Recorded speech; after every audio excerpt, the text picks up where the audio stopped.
Hi there. The House of the Dragon showrunners just gave another nice article in Entertainment Weekly, this time talking about dragon designs in the new show, revealing for the first time that there are going to be three different kinds of dragon in it, three different breeds, which we never knew about before. On top of that, they also discussed the design ideas going into Vhagar because she's the oldest and biggest dragon. She would look different. And briefly at the end, they talked about which dragons will actually appear in Season 1 and the wild dragons. And yeah, I stressed out a lot about getting this exactly perfect. This video is scratching the surface. This is only the very beginning of them discussing all the thought that went into the dragon designs. So we're going to keep refining this in a series of videos as the season progresses, as we get more behind-the-scenes stuff, so I'm keeping this short. That a lot of thought of the things Martin said about the designs of the dragons in the books and all that, I'll save that for later full videos. This is just what we got from here. First off, they explained that they had something like 900 to 1,000 pieces of individual concept art for the dragons in the show. And they did explain in an earlier interview that they started with Cyrax and Caraxes, and then spread out from them to the second and third tier ones. They said that at San Diego Comic-Con. That a big directive that George R. R. Martin himself handed down is every dragon needs to be its own distinct individual, that you should be able to recognize and differentiate them at a glance, with even if they have a similar body plan. They should be bright, different colors, and they have different personalities on top of that. But in a separate interview recently, Martin really called out the original show that they used such a dull color palette, particularly by the later seasons. It was surprising. He said word for word, Drogon is black, but then they used such a dark shade of green for Rhaegal, it's almost black. And even Viserion, who's cream white, they made it such a dirty off-white that, in poor lighting, you can't tell that apart from black, that you couldn't tell them apart. And I understand that they're brothers, they're from the same clutch, so they would have, generally the same appearance. Really, that's saving on CGI budget, but I get that. Okay, you can kind of cheat and say, well, they're brothers, they look like each other. They should at least be different colors. And yet you made black, green, and white hard to distinguish. That's quite an achievement. So on top of that, the colors are different, that there should be maybe different breeds, looks, maybe battle damage that's healed up a bit, that each one should have a distinctive look, and we're going to get that as the season progresses. And into next season, because they said all of them won't be in Season 1. But to start with, they said they made three kinds based on skull shape. That this was Sapochnik talking Entertainment Weekly, and he said, first, there are dragons that have dinosaur-like heads with a big bridge of the nose, like a T-Rex dinosaur shape. I think he's talking about Drogon type, the Daenerys type that we saw already. Then you have dragons that have a more canine, wolf-like skull. And we think that's referring to Caraxes, because his head kind of looks wolf-like. And finally, you have dragon skulls that are kind of horse-like, that they're somewhere in between the two extremes of T-Rex and wolf-shaped. And we think that's referring to Cyrax, because it's this narrow, horse-like face, though in other interviews they said that their model for Cyrax is she's supposed to be eagle-like, because she's regal. Maybe that's referring to her entire body plan, and, I can kind of see, it's like a Pegasus or a hippogriff, this long, drawn-out horse face, almost beak-like. I can see that, but you see what I said about scratching the surface of I wish they had clarified this, and they will in later ones as they have a ton of concept art, but there's basically three kinds. The T-Rex-like ones you already saw with Drogon, wolf-like skulls with Caraxes, and a horse-like skull for Cyrax. This brings up an entirely separate question. What exactly are the different dragon breeds meant to do? That, like horses, it seems the Valyrians bred them for specific purposes, and the books talk in more detail about the different breeds of horses, that you have destriers and coursers, which are, war horses, they're bred for strength. But then you have palfreys. Palfrey horses are bred for endurance, that you breed them for different purposes. And, there's other things like Garrons, or the cold weather ones with wide feet that the Night's Watch uses, but that's only for cold weather. But You breed something for strength, you breed it for endurance. Maybe there are ones that are bred for speed. Or maybe the third one is just a balance between strength and endurance. I'm not sure. But that's going to be a big ongoing question of what are these three breeds of in horse terms? That they must have bred them for different purposes. Because, George R. R. Martin's a big fan of Jack Vance, and I'm going to talk about this more in the full video weeks from now. If you're familiar with Jack Vance's The Dragon Masters, where they're breeding the Greffs into being, regular soldiers, juggernauts, which are twice that size, and then war mounts. That he's fascinated with that idea of thoroughbreds. And not just with the dragons, but the Targaryens themselves are basically thoroughbreds, and Martin's given quotes about this, that he's fascinated that they're so inbred that he said, as any dog trainer or horse breeder could tell you, when you have a really inbred purebred line, it accentuates both the flaws and the virtues. And it pushes it towards extremes that physically, even mentally, like some purebred things or dogs have very quirky personalities from it accentuates everything. There's a whole thing. It's a false dichotomy of, sometimes the gods flip a coin and the Targaryens are either insane or brilliant. No, the point is that they're both. That you're this larger-than-life figure who's capable of great things, but also kind of wacky. Like Daemon himself, Daemon Targaryen, the rogue prince. He's this amazing, peerless warrior, and he's brilliant. But he's also got a really hot-headed, short temper, and it's that whole genius and madness mixed together, not a choice between one or the other, because it's accentuated from all the inbreeding, that it drives it to extremes. So that's what's going on with it. There are going to be these at least 3 distinct breeds of dragon in it, and I wonder how they're going to differentiate dragons within those breeds. I mean, there must be other dragons who have a wolf-shaped skull the way Caraxes does. How would you differentiate him from them? Like, just color or size, battle damage? I'm not really sure. That's another thing they briefly mentioned in another interview. I'm going to cover this in a full hour-long thing later when we have more info. They just remarked on, Caraxes is kind of weird looking, that his neck is so long that, we saw this in other photos, that he's got really long membranes with tiny wings on them coming off of his legs instead of just his back. And they said that's like a counterweight, because his neck is so long, you need a counterweight on the back just to balance him out. But they didn't cover that too extensively, so I'll report more when I have more info about it. But they talk about that, how do we differentiate Caraxes from the other ones within those breeds, all of that. And that's point 1 of 3 in this video. Point 2 is they started talking about the design process that went into that Vhagar is a lot older than all the other ones. And this was a logical extension of book info, and brought a smile to my face, and a lot of other book fans went, oh, that's so logical. That it's just taking what the books did to a logical conclusion. Now, a thing that happens in the books, this is in the 3rd book, Daenerys asks Barristan, well, how long does a dragon naturally live before it dies of old age? And he said, well, dragons were bred and used as beasts of war, so most of them died unnaturally. Literally the only one that ever really managed to, in good health, live to old age that we know about was Balerion. And he lived to be about 200 years old, but that's, like one dragon. How representative is that of the entire species? I mean, you can have like a dog that lives to be 10.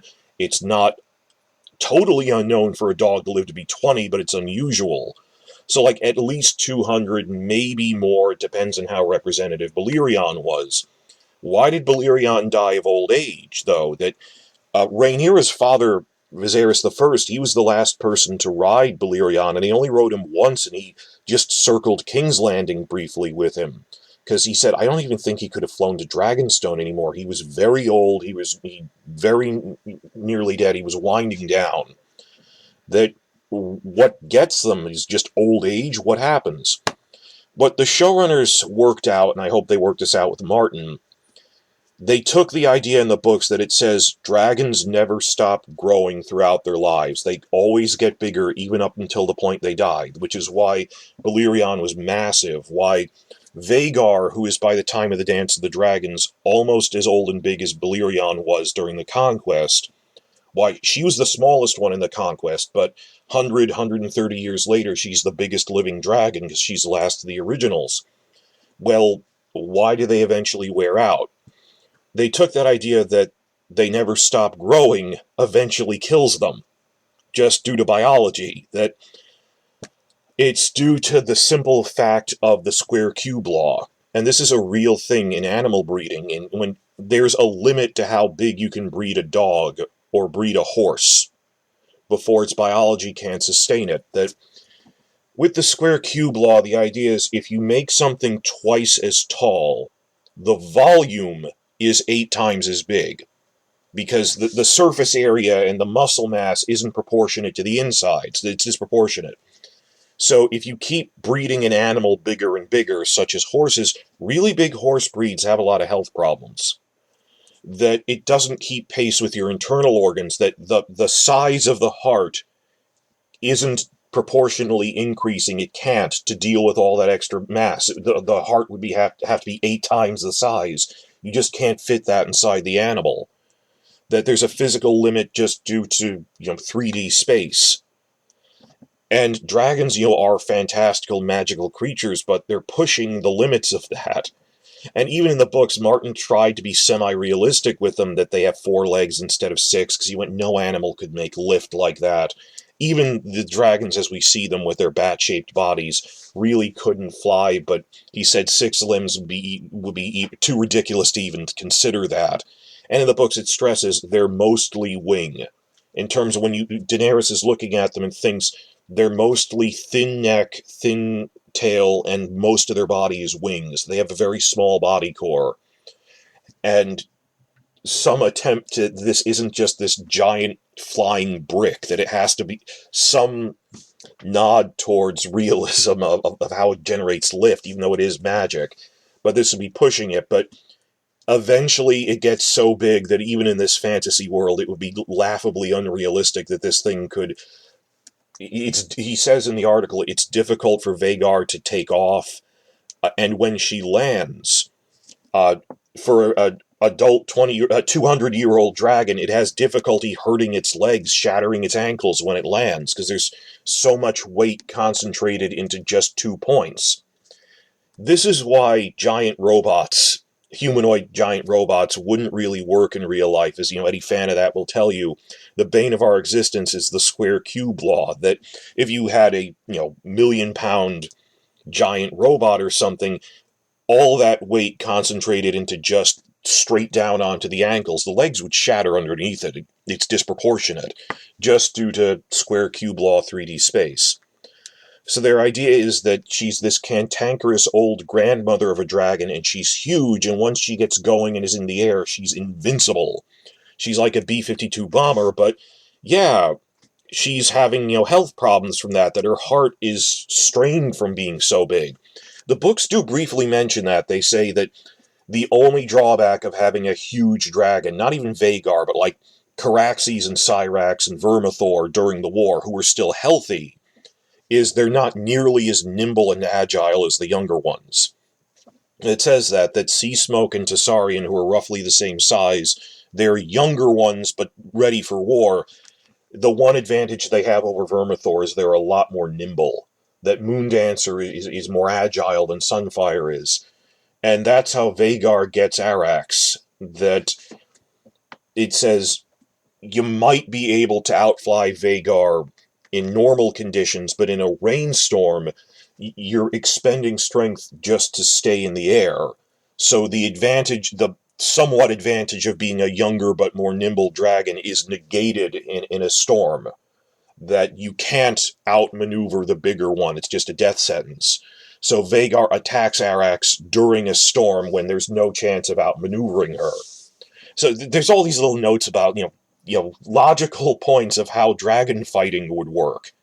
And other things of that, even like human armies try to fight Balerion or Meraxes during rainstorms, because it's just harder for a dragon to fly in those, and it slows them down but doesn't completely stop them. But in terms of the design with Vhagar, that it isn't quite as maneuverable, but it's like a force of nature in motion. It's like fighting an earthquake. Yeah, an earthquake isn't very agile. It doesn't need to be. that Vhagar can wipe out an entire town with her fire breath, that she's, a bit slow to get up, a bit slow to get down, but she's invincible there.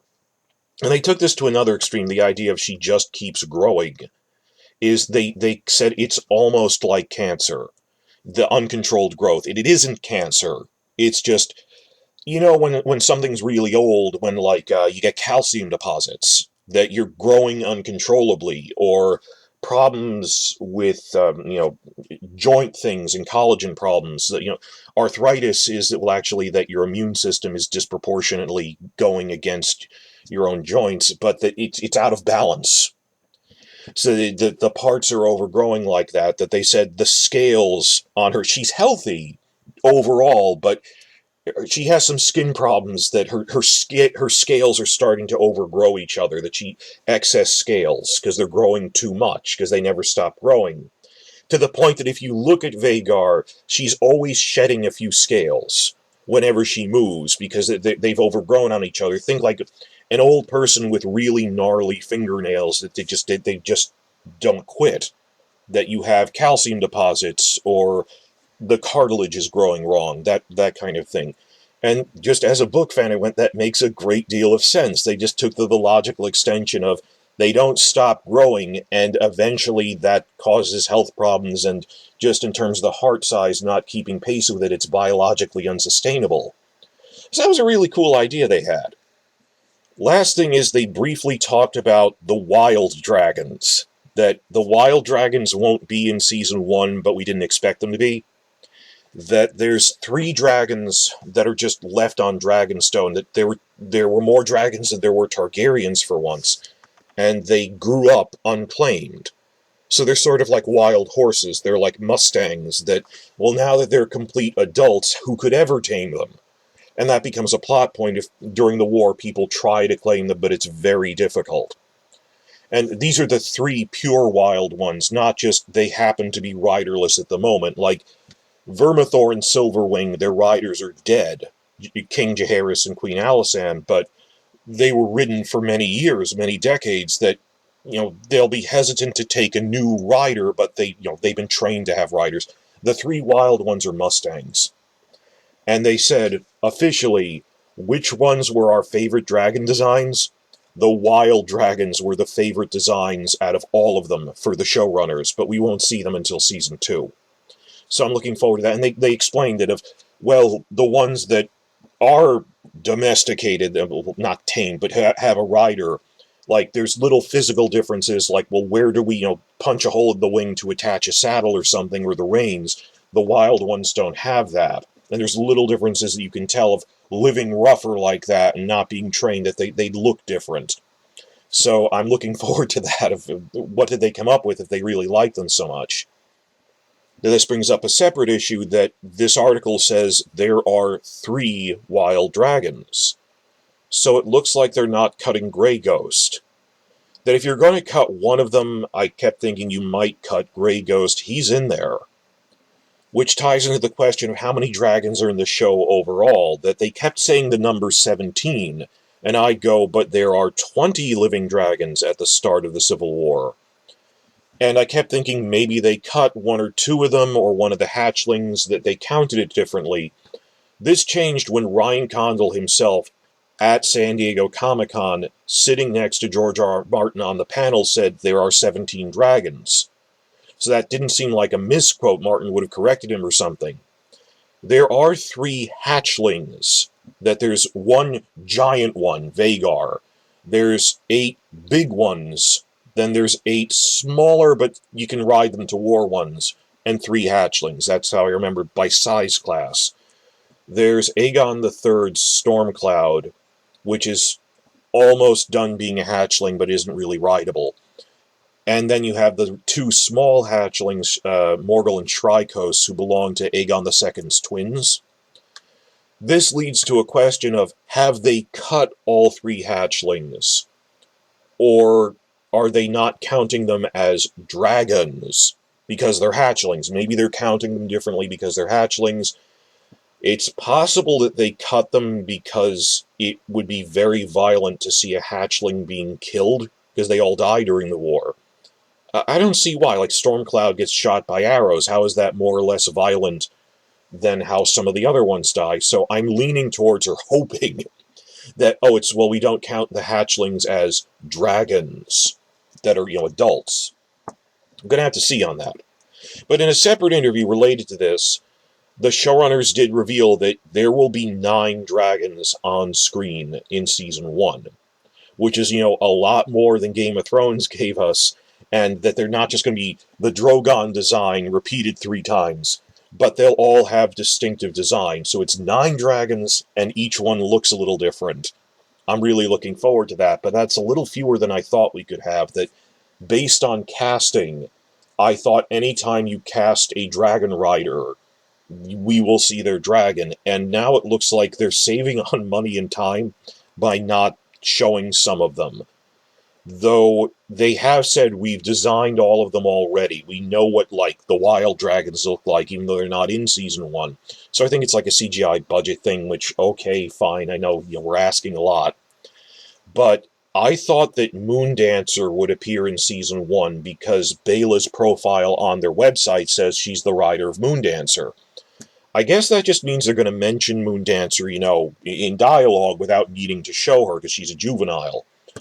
Other things are obviously off-screen, that, like, they didn't cast Daeron the Daring, but they're going to mention him in dialogue. So Targaryen isn't in Season 1, but we didn't expect her to be, based on casting. What ones do we know are in Season 1, based on things they've mentioned or casting that we can confirm? It's actually not that hard to figure this out. First off, we know Syrax, Caraxes, and Meleys are in it, because the Rhaenys actress has mentioned being on the riding buck for When I'm Riding the Dragon. Vhagar is in it. We have seen it briefly in trailers. Sea Smoke is in it because we've briefly seen it from behind in trailers. We know that Laenor is flying it to the war in the Stepstones from leak videos. Sea Smoke is in it. And Arax is in it because Vhagar fights him in the season finale. So that's actually 6 dragons right there. So the question is, who are the other 3 out of 9? Based on leak reports, I'm pretty sure we're going to see Sunfire, the dragon of Aegon II. It would be weird if he was off-screen. And I've heard other leaks that Dreamfire is in Season 1 as well, that we'll briefly see her, that because Aegon II and Helaena come to the funeral on Driftmark on their dragons, that we think the one scene where we're going to have all 9 of them together, or nearly together, because Vhagar isn't there at the moment, is the funeral scene, where the book says there were so many dragons gathered at the castle that it was rightly said it was the biggest gathering of dragons in one place since the time of Valyria. There's going to be one scene where all of them, except Vhagar, who's off on her own because her rider died, they're all going to be there. But it seems like they're going to leave Vermax until Season 2. Jake's dragon, that they're going to, mention it in dialogue, and he'll go, I'm going to go to the stables to get my dragon to fly to Winterfell to get them on our side, but they won't actually show the dragon, and you don't really need to yet, and yeah, I'd rather put the CGI budget focused on the ones that are actually doing plot-relevant things, and saying, it is a giant CGI budget, we need to take care of that.